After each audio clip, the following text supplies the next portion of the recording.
"Don't sit with us?" Braden Cole said coldly, just as the black woman reached for the empty leather chair beside the executives.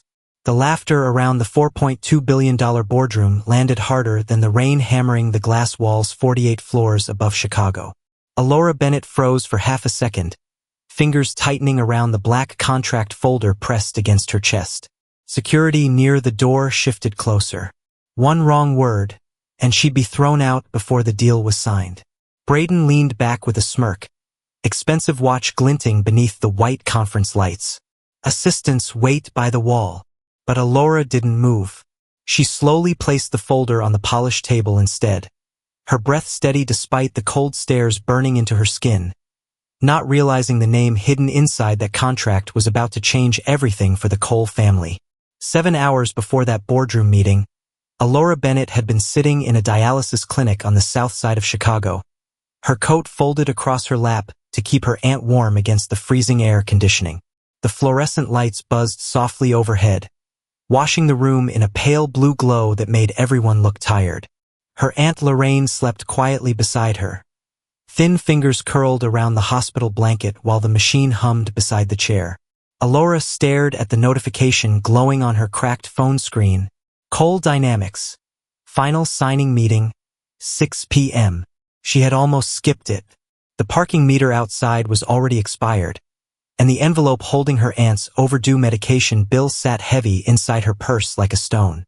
But Lorraine had opened her eyes just long enough to squeeze her hand. "Baby," she whispered, voice dry from treatment, "don't walk into important rooms apologizing for yourself."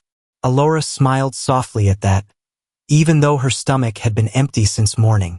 On the train downtown, she kept her black folder clutched tightly against her chest, while businessmen in wool coats brushed past her without a glance. One man bumped her shoulder hard enough to nearly knock the folder loose, then kept walking as if she were invisible.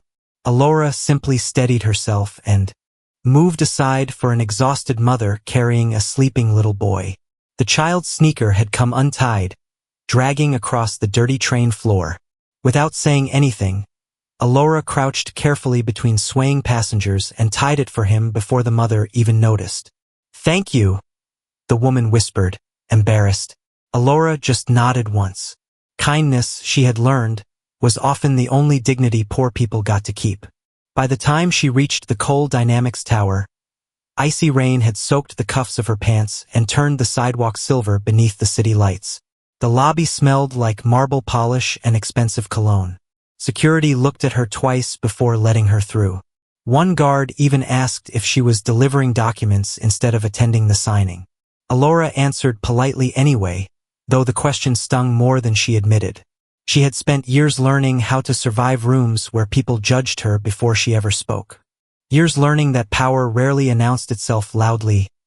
Real power watched first. As the elevator climbed toward the 48th floor, her reflection stared back at her in the brushed steel walls. Damp curls, tired eyes, simple coat bought 3 winters ago. Nothing about her looked like the woman controlling a multi-billion-dollar investment. And that was exactly why nobody in that building saw the danger coming. The 48th floor of Cole Dynamics didn't feel like an office. It felt like a private country built above the clouds. The elevator doors opened into silence so polished it almost swallowed sound. Black marble floors reflected the gold pendant lights overhead, and walls of smoked glass overlooked the Chicago skyline glowing beneath the storm.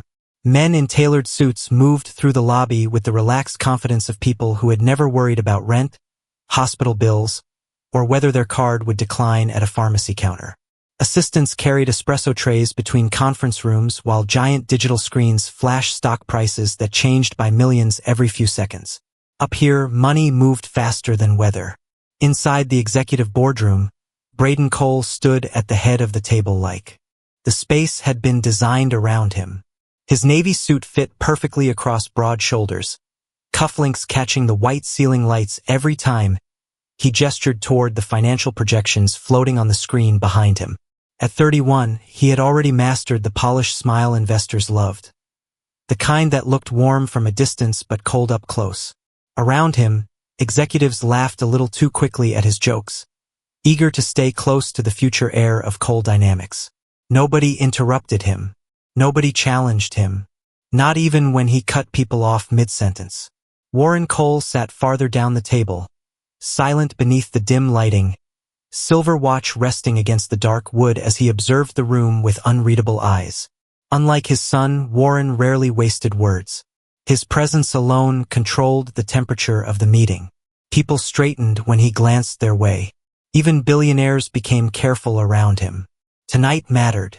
The AI acquisition deal on the table could either triple the company's value or destroy it if mishandled.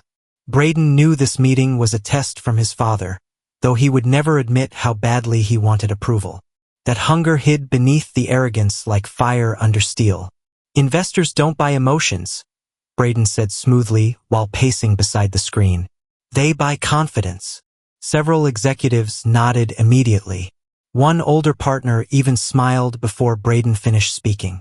Across the room, a young assistant accidentally dropped a pen while refilling water glasses. The sharp click echoed through the silence. Braden barely looked at her before saying, "Maybe leave the important work to people who can handle pressure." The room chuckled softly. The assistant's cheeks flushed red as she whispered an apology and stepped back toward the wall. Nobody defended her. That was the rule in rooms like this. Power protected itself first. Through the rain-streaked glass behind them, lightning briefly illuminated the city below while the boardroom remained warm, expensive, untouchable. And then the doors opened quietly behind them, letting in cold air from the hallway as Alora Bennett stepped inside carrying a black folder against her chest. Unaware that Braden Cole was about to humiliate the one woman in the room his father could not afford to lose. Alora felt every pair of eyes shift toward her the moment the boardroom doors closed behind her. The air smelled faintly of espresso, leather, and rain carried in from the hallway. At the far end of the 40-foot glass table, Braden Cole gave her a quick once-over before dismissing her completely. "Don't sit with us," he said, voice smooth enough to sound polite but sharp enough to cut through the room. A few executives chuckled under their breath. Assistants wait by the wall. Heat climbed slowly up Alora's neck as security near the entrance straightened, waiting to see if she would argue. She could feel the familiar pressure in her chest. That old warning survival teaches people when they enter rooms designed to remind them they don't belong. For half a second, she considered walking away. Her aunt's medication bill flashed through her mind. One bad scene here, one complaint from the wrong executive, and every consulting door in Chicago could quietly close on her. But then her eyes moved toward the giant digital contract projected across the screen behind Braden. Clause 8. Her stomach tightened instantly. She knew that language. She had reviewed versions of it herself months ago before negotiations changed hands. The wording looked harmless at first glance, strategic restructuring authority pending performance review. But buried beneath the legal polish was a silent transfer of controlling ownership after 36 months. Whoever signed this would slowly lose decision-making power without realizing it until it was too late. Braden continued speaking confidently to the room. Cole Dynamics retains operational protection while expanding global access points. Alora barely heard the rest. Her pulse thudded hard against her ribs now. Warren Cole sat silent near the center of the table, reading the contract with calm detachment, silver pen resting near the signature line. If he signed before noticing the clause, billions could shift out of his company's control permanently. Alora swallowed slowly. Not her problem. A voice inside her warned. She wasn't part of this board. Nobody here respected her enough to listen anyway. But another thought hit harder. People with power rarely suffer alone when they fall. Thousands of employees, retirement accounts, families, all attached to this deal. Braden clicked to the next slide. "We're ready to finalize tonight." Warren lifted the silver pen. The room straightened instantly. This was the moment everyone had been waiting for. Alora's fingers tightened around the black folder in her hands until the edges pressed painfully into her skin. One sentence from her could destroy the room's mood, maybe her entire career. Security had already started watching her more closely after Braden's comment. The assistant standing near the wall avoided eye contact entirely, as if afraid proximity itself could become dangerous. Warren uncapped the pen. "Sir," The word slipped out before Alora could stop it. Silence crashed through the boardroom. Braden's jaw tightened immediately. Warren looked up slowly, irritation flickering across his face from being interrupted. Every executive in the room turned toward her at once. The city lights outside reflected against the storm-dark windows while cold air hummed softly through the vents overhead. Alora forced herself to keep breathing evenly. Clause 8 transfers controlling authority after year 3, she said carefully. If this agreement activates under restructuring conditions, Coal Dynamics loses operational control. Nobody moved. Braden let out a short laugh, disbelief mixed with annoyance. Excuse me? His voice sharpened now. Do you even understand what meeting you're standing in? Alora stepped closer to the table despite the security guards shifting behind her. The wording is hidden inside subsection C, she continued quietly. It's structured to look temporary, but it isn't. One executive grabbed the contract immediately. Another frowned and started scrolling through the digital copy on his tablet. Braden's smile faded by a fraction. That's enough, he snapped. You walk in here dressed like building staff and suddenly think you're corporate counsel? A few uncomfortable laughs followed, weaker this time. Alora could feel her heartbeat pounding in her throat now, but she didn't back down. I'm saying if you sign tonight, she said, eyes locking briefly with Warren Cole's. This company won't belong to your family much longer. The room went completely still as Warren slowly lowered the pen. Without realizing the next 30 seconds were about to humiliate his son in front of everyone he spent his life trying to impress. The silence after Alora spoke felt heavier than the storm outside. Rain streaked across the towering glass walls while the executives stared between her and the contract projected on the screen. Nobody reached for their water anymore. Nobody checked their phones. Even the soft hum of the ventilation system suddenly sounded loud. Braden Cole stood frozen beside the presentation monitor, jaw tight, one hand still wrapped around the remote control. Then he laughed once, short, sharp, irritated. This is unbelievable. He looked around the room as if expecting everyone else to laugh with him. Some did nervously.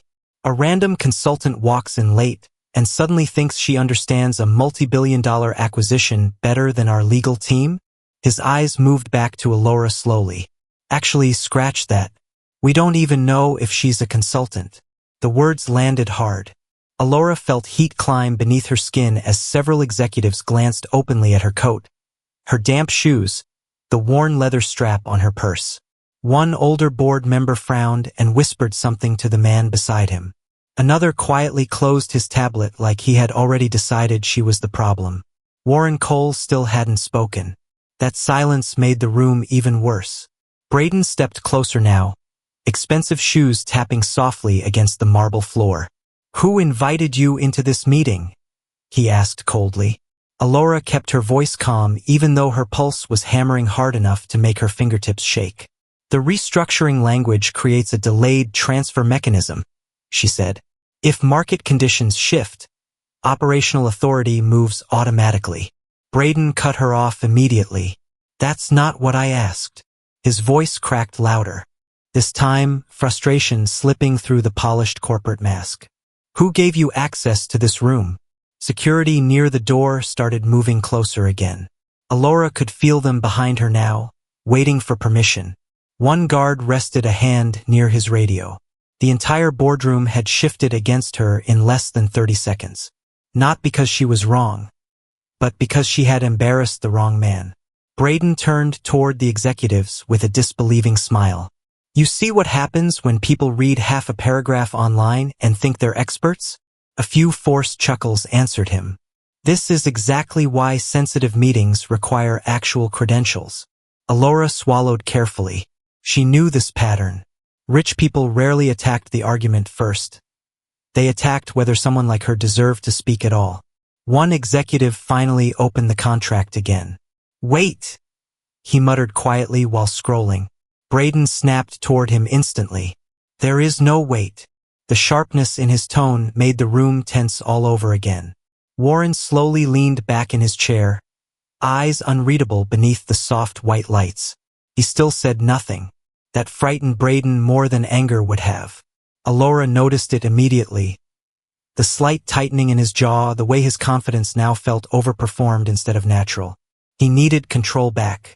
"Security?" Braden said firmly, not taking his eyes off Alora. "Escort her downstairs." The guards stepped forward. Alora's stomach dropped hard. This was it. One scene like this in corporate Chicago and word spread fast. Difficult, disruptive, unprofessional. She could lose clients she hadn't even met yet. Her aunt's medication bill flashed through her mind again. The clinic, the overdue notices, the train ride, all of it balanced on this moment. One guard reached gently toward her arm. "Ma'am." Alora stepped back before he touched her. "Read subsection C," she said quickly, voice tighter now despite her effort to stay calm. "The authority transfer triggers under external volatility conditions. It's disguised as temporary stabilization." Braden's expression hardened completely. "You're done." The room felt colder. Suddenly, the assistant standing near the wall lowered her eyes like she physically couldn't bear watching anymore. Another executive sighed heavily, as if Alora were inconveniencing everyone by refusing to disappear quietly. Braden moved closer until only a few feet separated them. "Do you enjoy this?" he asked under his breath, low enough that only nearby executives could hear. "Walking into rooms above your pay grade, pretending you belong?" The words hit harder than she expected. Not because they were new, but because part of her was tired of surviving them. Alora lifted her chin anyway. "Truth doesn't care who says it," she replied softly. Braden smirked without warmth. Cute line. Then he turned toward his father. "Dad, with respect, this meeting is turning into a circus." Warren's fingers tapped once against the contract. Just once. But he still didn't sign. Lightning flashed beyond the windows, illuminating the entire skyline in cold white light before darkness rolled back across the glass. One of the executives cleared his throat nervously. "Maybe we should verify the language before." "There is nothing to verify," Braden snapped immediately. "This agreement was reviewed for 6 months by people with actual expertise." His eyes cut toward Alora again on the word actual. Not someone who wandered in carrying papers. Alora's throat tightened. Every eye in the room felt heavy now, measuring her, dismissing her, waiting for her to crack. She could feel her heartbeat in her ears. She should leave. Any rational person would. But then she looked at the contract projected giant across the wall and imagined thousands of employees waking up 3 years from now under ownership nobody voted for, nobody expected. Silence settled again. Braden straightened his jacket slowly, regaining composure now that security stood beside her. "This meeting continues," he announced. "Remove her." One guard stepped forward again. Alora's fingers tightened painfully around the black folder against her chest. And then, from the far end of the table, came the sound that stopped everyone cold.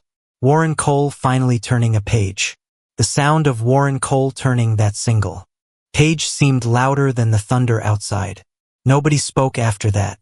The boardroom remained frozen beneath the pale white ceiling lights while rain crawled slowly down the glass walls overlooking Chicago. Alora stood near the end of the table, shoulders tight, fingers still gripping the black folder against her chest hard enough to leave marks in the leather. The security guards stopped moving but didn't step away either. They simply waited, suspended between orders. Across the room, Braden's confidence had shifted into something thinner now, something strained beneath the surface. He loosened his jaw once and looked toward his father, searching for reassurance that never came. Warren said nothing. He just kept reading. The silence became physical after a while, heavy enough to feel in the lungs. One executive quietly cleared his throat, then thought better of speaking. Another adjusted his cufflinks for the 3rd time in a minute. The assistant near the wall stared down at the untouched water glasses lined perfectly across the marble counter. Nobody wanted to be the first person to break whatever this moment was becoming. Alora finally exhaled slowly through her nose, though her heartbeat still thudded painfully behind her ribs. She could feel the cold from her rain-soaked sleeves beginning to settle into her skin now that the adrenaline was fading. Part of her hated standing there. Hated the exposure, the stares, the way people suddenly looked at her as if trying to recalculate her value in real time. But another part of her felt strangely calm. Not victorious. Just tired. Tired of rooms where dignity depended on expensive fabric and familiar last names. Lightning flashed again beyond the windows, silver light spilling briefly across Warren's face as his eyes moved lower down the page. Braden shifted his weight. "Dad!" he started quietly. Warren lifted one hand without looking up. The gesture silenced him immediately. Somewhere below the tower, distant sirens echoed through the wet Chicago streets. Up here, 48 floors above the city, the room felt detached from normal life, like a place built so powerful people could forget the consequences waiting beneath them. Alora glanced toward the skyline glowing through the rain. Thousands of tiny apartment windows flickered below like scattered stars. Families eating dinner, nurses ending shifts, kids finishing homework at kitchen tables. Most of them would never step inside rooms like this, but decisions made here would still shape their lives anyway. That was the part wealthy people often forgot. Money insulated them from discomfort so completely they stopped hearing the human weight behind contracts. Warren finally stopped reading. His silver pen rested motionless beside the paper while rain tapped softly against the glass. The older man leaned back slightly, studying the final page in silence. Braden's breathing had gone shallow now, almost imperceptibly. Alora noticed because she knew what fear looked like when powerful people tried hiding it. It usually arrived as irritation first, then silence, then realization. Her father used to tell her something when she was little, back before illness and overdue bills and survival hardened life into smaller pieces. "The loudest person in the room," he'd said once while fixing an old radio at the kitchen table, "is usually the one most afraid of being ignored." Standing there now beneath the cold boardroom lights, Alora finally understood exactly what he meant. Warren Cole's eyes stopped moving halfway down the final page. For a long moment he didn't blink. The rain outside softened into a steady hiss against the glass while the entire boardroom watched him in absolute silence. Then, very slowly, he reached for the contract again and pulled it closer beneath the white overhead light. Braden forced out a tight breath beside the presentation screen. "Dad, this is getting ridiculous," he muttered, though his voice no longer carried the easy confidence it had 10 minutes earlier. Warren ignored him completely. His thumb pressed against the lower corner of the document while his gaze fixed on a single paragraph near the signature block. One executive shifted nervously in his chair. Another leaned forward, trying to read Warren's expression and failing. Alora remained still near the end of the table, though she could feel the blood pounding softly behind her temples now. She already knew what Warren had found. She just didn't know how he would react once the room understood it too. Finally, Warren spoke. Quietly. "Who drafted this revision?" The question cut through the room sharper than shouting would have. Braden straightened immediately. "Legal approved every section," he replied quickly. The restructuring language came from the investment side after the Singapore negotiations. Warren's eyes never left the page. "That wasn't my question." A cold knot tightened visibly in Braden's throat. Across the table, one of the older executives reopened his tablet and began scrolling through archived revisions. His face slowly drained of color. "Jesus," he whispered under his breath. Another executive looked up sharply. "What?" The older man turned the tablet around with trembling fingers. "The ownership transfer clause was added during the third revision cycle." He swallowed hard. 3 months ago." Braden frowned. "That's impossible." "No," the executive said quietly, staring at the screen. "It's not." Warren finally lifted the final page from the table. The soft rustle of paper sounded unnaturally loud. Then he turned the contract outward so the room could see the signature authority section near the bottom. Every eye followed instantly, and there it was, printed in clean black letters beneath the authorization line. Authorized controlling partner, Bennett Strategic Capital. The room froze, completely. Braden stared at the page without understanding for half a second. Then his eyes snapped toward Alora so fast it looked painful. "Bennett," he said faintly. Alora said nothing. Warren's gaze finally lifted toward her for the first time since she entered the room. Not dismissive now. Not curious. Measuring. "Alora Bennett," he said slowly. "Bennett Strategic Capital belongs to you." It wasn't a question anymore. The air in the room changed instantly. You could feel it, like pressure shifting before a storm breaks. Executives who hadn't looked directly at Alora all night suddenly couldn't stop looking at her. One man actually sat back in his chair as if distance itself might protect him from the humiliation unfolding across the room. Braden's face had gone pale beneath the boardroom lights. "No," he muttered. "That fund's private." Warren gave the slightest nod without taking his eyes off Alora. "Private, quiet, and currently financing 32% of this acquisition." The words hit the room like shattered glass. Several executives immediately grabbed their tablets again, scrolling frantically now. One woman covered her mouth softly when the ownership filings appeared on her screen. Bennett Strategic Capital. Estimated value, $11.4 billion. Braden blinked hard. Once, twice, like his brain physically refused to connect the woman he mocked near the door with the numbers now glowing across the room. Alora could see the exact moment it finally happened. The exact second his memory replayed every word he'd said to her since she walked in. "Don't sit with us. Assistants wait by the wall. Rooms above your pay grade." Heat flooded up Braden's neck so fast even the executives near him noticed. He opened his mouth slightly, then closed it again. Nothing came out. Warren leaned back slowly in his chair, studying his son with quiet disappointment that somehow felt harsher than anger. "You tried removing the controlling investment partner from her own deal," he said calmly. Nobody moved. Nobody even breathed too loudly. Alora could hear the faint buzz of the recessed ceiling lights overhead now. Braden looked around the room desperately, searching for someone to soften the moment, someone to laugh, someone to rescue him from the collapse happening in real time. But nobody did. Power had shifted too completely. The same executives who ignored Alora earlier now stared at her with cautious respect and fear. One board member even straightened his tie before speaking carefully toward her. "Ms. Bennett, perhaps we should revisit the final terms together." Ms. Bennett.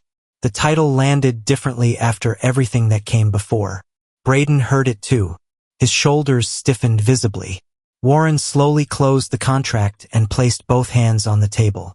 "You saw the clause immediately," he said to Alora. "Why?" Alora met his gaze calmly despite the knot still tight in her chest. "Because hidden control clauses always target people who think power makes them untouchable." Silence followed that line. Deep silence. Braden looked away first. Outside the towering windows, the storm clouds finally began drifting past the city skyline, revealing scattered lights below like the world returning after impact. But inside the boardroom, nothing felt the same anymore. Because the woman they treated like she didn't belong had just become the most powerful person in the room. The meeting ended without applause. No one reached for champagne. No one celebrated the acquisition anymore. Executives filed quietly out of the boardroom beneath the soft white lights, their polished shoes clicking against marble floors while rainwater still traced silver lines across the towering windows. Some nodded respectfully toward Alora as they passed now. The same people who wouldn't meet her eyes an hour earlier. Others avoided looking at Braden altogether. Power had a strange way of rearranging loyalty inside rooms like this. Alora stood alone near the glass wall overlooking Chicago, arms folded loosely against the cold still lingering in her damp sleeves. The city below shimmered beneath the fading storm, headlights stretching through wet streets like rivers of gold. Behind her, the massive boardroom felt emptier now, quieter in a way that exposed every thought left unsaid. Warren Cole gathered the contracts slowly at the far end of the table. Before leaving, he paused beside Alora for a moment. "You protected this company tonight," he said calmly, "even after the way you were treated." Alora looked out toward the skyline instead of at him. "I protected the people attached to it," she replied softly. Warren studied her for a second longer, then gave a small nod that carried more respect than most men ever learned how to say aloud. "My son has a great deal to learn," he admitted quietly before walking away. The doors closed behind him with a muted click. Silence settled again. Alora finally let out the breath she'd been holding all evening. Her shoulders ached now that the adrenaline was fading. She bent slightly to gather her black folder from the table when another voice stopped her. "Alora?" Braden stood near the doorway, hands tense at his sides. Without the executives around him, he looked different somehow. Younger, less polished, stripped of the confidence the room used to hand him automatically. The sharp arrogance in his posture had disappeared, replaced by something far more uncomfortable. Shame. For a moment neither of them spoke. Rain tapped softly against the glass while distant thunder rolled somewhere beyond the city. Braden walked closer slowly, careful now in a way powerful people rarely are. "I owe you an apology," he said at last, voice lower than before. Alora kept gathering her papers calmly. "You owe a lot of people one." The words weren't cruel. That made them hit harder. Braden swallowed once. "You were right about the clause. That wasn't the problem." He looked down briefly, jaw tightening. "No," he admitted quietly. "It wasn't." The room fell silent again. Alora could feel his eyes on her while she slid the final document carefully into the folder. He seemed like a man trying to rebuild himself sentence by sentence. "When you walked in," he said slowly, struggling with the honesty, "I already decided who you were before you spoke." Alora finally looked at him then. Not angry, just tired in a way that reached deeper than the night itself. "Most people do." Braden exhaled sharply through his nose, ashamed by how true that sounded. The reflection of the city lights flickered across the glass between them. "Why didn't you tell anyone who you were?" he asked softly. "Would it have changed the way you treated me?" That question stayed hanging in the air longer than either of them expected. Braden opened his mouth, then stopped, because he knew the answer immediately. Yes, it would have, and somehow that truth embarrassed him more than the mistake itself. Alora closed the folder gently. "Respect that only appears after money isn't respect," she said. "It's fear wearing a nicer suit." Braden lowered his eyes. The words settled heavily into the quiet boardroom. For the first time in years, maybe the first time ever, nobody was rushing to rescue him from discomfort. He had to stand inside it himself. Alora moved toward the door, heels soft against the marble floor. As she passed him, Braden stepped aside automatically this time, giving her space without thinking about status or titles or ownership percentages. Just respect. Simple. Human. Alora paused briefly beside him before leaving. "You're not your worst moment," she said quietly, "but you become it if you learn nothing from it." Then she walked out into the dim hallway beyond the boardroom, leaving Braden alone beneath the cold white lights, staring at the empty chair he once told her she didn't deserve to sit in. 3 weeks later, morning sunlight spilled quietly across the 48th floor of Coal Dynamics, washing the black marble in soft gold instead of cold white. The storm was gone. Chicago shimmered peacefully beyond the glass walls, the lake reflecting pale winter light beneath slow-moving clouds. Executives entered the boardroom one by one, quieter than usual now. Nobody rushed to speak first anymore. At the center of the long table sat a new silver nameplate. Alora Bennett, chairwoman. The letters caught the sunlight each time the city moved behind them. Alora entered carrying the same black folder against her chest, coat still simple, posture still calm. But this time, every person in the room stood before she reached the table. No one had been told to. Braden Cole stepped forward first. His navy suit looked less like armor now and more like clothing. Without a word, he reached for the leather chair at the head of the table and pulled it back for her. The faint sound of the chair sliding across marble echoed softly through the silent room. Alora paused for a moment, surprised only slightly, then gave him a small nod before sitting down. Braden took his seat farther down the table this time. Not beside her, not above her, just among everyone else. Outside, sunlight drifted slowly across the glass while the city carried on beneath them, Trains rattling through neighborhoods, nurses ending overnight shifts, children walking to school in coats too big for winter, and high above it all, in the quiet boardroom where she had once been told not to sit, Alora Bennett opened the meeting with steady hands, while Braden lowered his eyes to listen. That final moment stayed with me, not because she became powerful, but because she stayed calm after every reason she had to humiliate him back. If someone judged you before knowing your story, would you still have the strength to treat them with dignity once the truth came out? I'd really like to hear how you see it.